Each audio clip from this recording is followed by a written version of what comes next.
The following is an original production of AZPM News. For Arizona Public Media, I'm Tim Swindle, Professor Emeritus of Planetary Science at the University of Arizona, and this is Arizona Science. Joining me today is Grant Anderson, former CEO of Paragon Space Development Corporation and an expert on the challenges of keeping humans alive in space. Welcome back, Grant. It's great to be back, Tim.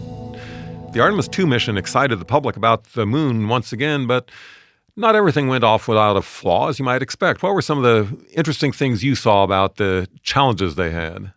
Okay, well, to not be a negative Nelly, it went amazingly well. Everybody worries about the toilet. The first question every astronaut gets is, how do you go to the bathroom in space? And that had a problem, a thermal problem, actually. That pipe went too close to a cold wall or some other cold bay, and it froze a valve in a pipe. Luckily, the real solution was to turn the spacecraft towards the sun and warm it back up, and it worked just fine. And like Stephen Colbert said, they actually told him to take the toilet and stick it where the sun does shine. That was a good way to fix it. But even though this was a great mission, there are other challenges for humans living on the moon that it didn't address. So what are some of those challenges that we're going to face in actually having a sustained presence on the moon? Well, the Orion vehicle, that's the little gumdrop that comes back with the people in it, the command module, it doesn't have to live on the moon. It doesn't have to go through the 2-week night, 2-week day cycles. It doesn't have to get involved with the dust, except for the astronauts coming back from the moon if they go back into Orion. And NASA had a way to mitigate that they just changed, so that's one thing that's changing. And I would also say NASA is now talking about permanent settlement. And we don't know enough about the gravitational biology at 16G to know what's going to go wrong, what's not going to go wrong. We know that there will be loss of muscle mass, a few other things, but we really don't know what 16G is going to do to the body. It's probably better than 0G, and that's true, but we have a saying in the life support industry that 1/6 of a gravity is a lot closer to 1 gravity than 0, which is mathematically incorrect. But from a physical standpoint of different solids out of liquids and rising of gases out of liquids, it does really make a difference to have at least some primary vector of gravity for you, like 1/6 gravity on the lunar surface. We've had astronauts in the International Space Station for over a year, but has that not told us enough about lower gravity to know how things will work on the moon? No, like I say, lower gravity versus microgravity is a really big different thing. The human body has 34 trillion cells in it. A lot of people don't know that. 34 trillion cells. That's more than our stars in our galaxy. And each one of them evolved for over 600 million years in a 1-gravity environment. So, yes, we have learned a lot on the space station. We know bone density loss and intraocular eye pressure. The T-cell count drops by 90% if you've been over in the space station for more than 6 months. So we know kind of the other end of the spectrum, but we don't know the lower end of the spectrum. Is there enough information from the Apollo astronauts spending a few days on the moon to tell us anything about how things work in terms of the body in 16G?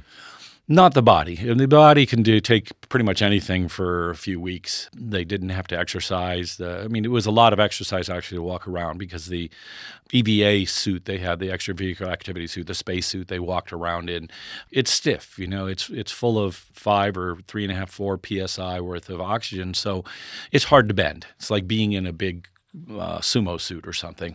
So you do get exercise when you're on the moon, but it wasn't enough for the body adaptation. Definitely, we learned a lot of things, what dust does to a suit. Most suits were falling apart after just 3 days of use.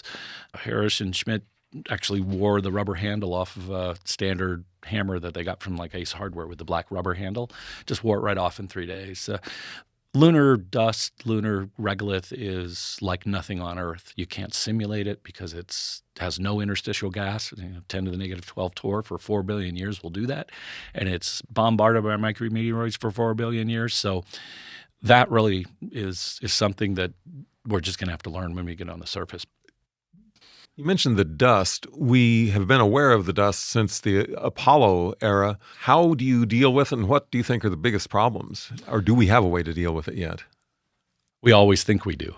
The dirty little secret about Apollo is every single sample container, except for the hermetically sealed ones, got to Houston and were at Houston ambient pressure by the time they got in the lab. They all leaked. Why? Because the seals couldn't hold because of the moon dust, for one thing.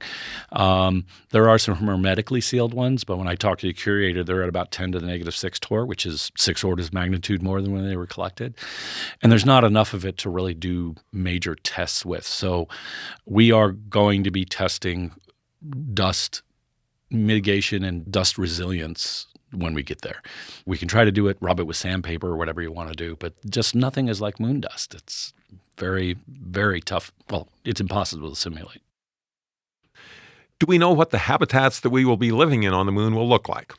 I believe the first permanent settlements on the moon will actually be in the lava tubes. We know there's lava tubes there. I think, frankly, putting an inflatable in a lava tube and blowing it up makes a lot more sense than plunking down a habitat and then taking some sort of a bulldozer, which is a problem by itself, and piling regolith over it to protect it from the micrometeorites and the radiation. So I believe we'll all be living underground on the moon in the end. You mentioned that the moon has 2-week-long nights. Is that a problem for people? Is that a problem for spacecraft? We've never dealt with that before, correct? Correct. All of the above. You know, you often hear the plus 200 Fahrenheit, minus 200 Fahrenheit. That's the temperature swing on the moon. That's mostly true. There is some thermal mass associated with the lunar regolith where if you're digging down, you dig down just a few inches, 12, 13, 14 inches, you're below kind of where what's get heated. It's a great insulator too, because again, it's dust on the surface with no interstitial gas. So it's all radiation. It's extremely good insulator. But yeah, the instruments and of course power, if you're relying on solar cells, then that means you have to have enough batteries to take you through the 2 weeks. Even if you power down everything just so you're slightly warming things to make sure they don't get below a temperature that damages them, you're still going to end up with lots of heavy batteries and stuff like that. I've been quoted a few times, and I will be adamantly saying it probably till the day I die. We will not settle the moon permanently. We will not settle Mars permanently until we have a nice little 5-megawatt nuclear reactor to take with us. That's, I think, mandatory. And you may ask why Mars? Well, Mars does have 24-point-something hour days, but they also have 3-month-long dust storms where you can't see the sun at all. So no matter how you look at it, getting through the night, that's how you need to do it, unless we come up with some absolutely outrageous battery technology. What's the problem that you find most intriguing? Not necessarily the biggest problem, but one that you have loved working on. Recovery resources. What can we live off the land with? Lewis and Clark went walking across Western North America. They didn't really take enough food with them for the expected month's journey. They knew they could live off the land.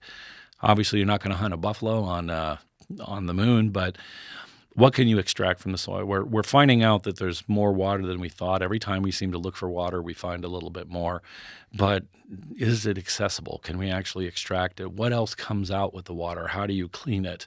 There's great companies, including Paragon, that are working on that. So that's kind of a fun one and an intriguing one to do. You can do a lot also with what I call thermal direction. No Apollo thing stayed more than 4 or 5 days after the sunrise. And remember, it's a 14-day day, so 5 days of sunrise is only 1/3 of the end of the day because they would have overheated. They didn't have enough heat rejection capability to get through that. But you can develop instruments or systems that point towards the 4 Kelvin and can keep things really cool as long as you insulate it from the sun and the hot regolith around you. How did you get started working on all this sort of thing? I read Michael Collins' book about the space shuttle, and that was really good. Unfortunately, it also said it was going to turn around and fly every 2 weeks.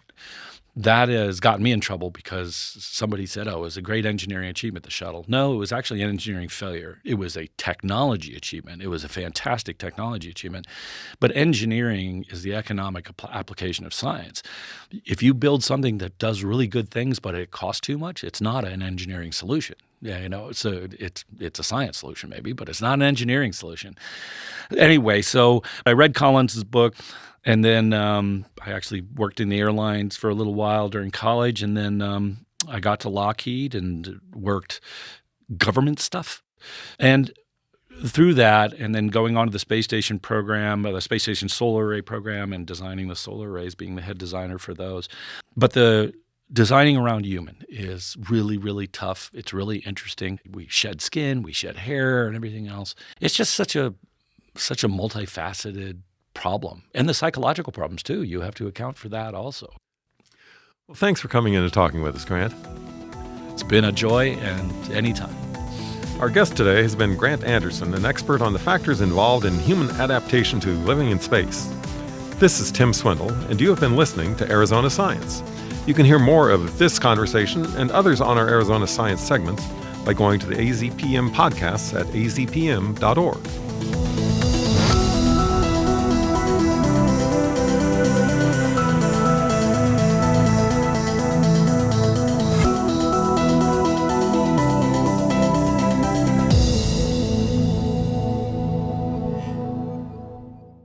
This has been an original production of AZPM News.